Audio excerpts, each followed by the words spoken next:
prepare yung mga pagkain na favorite ko din. Alam niyo po talaga, dito lang po talaga ako sumasaya po kasama ko mga kapatid dahil sobra talaga marami talaga struggle. Pag isa ka lang po kasi sa bahay.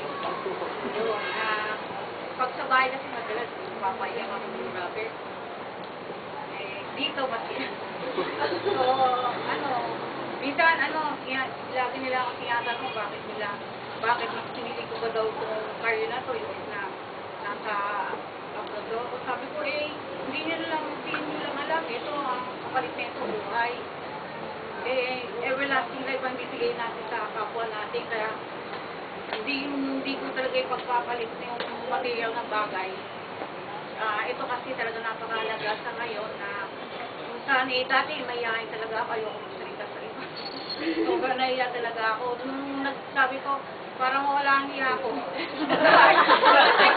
Hindi ako maging mayayain. Mag-RP ako. Tapos pag nag-RP ako, makakapag-CSS na ako. Siguro hindi na ako maging mayayain. Ayun, tapos noon, talaga marami akong natutunan sa PSS. Hanggang ngayon, i-review ko pa nga Yun, di ba, sir? Kita na lang ko ni-review.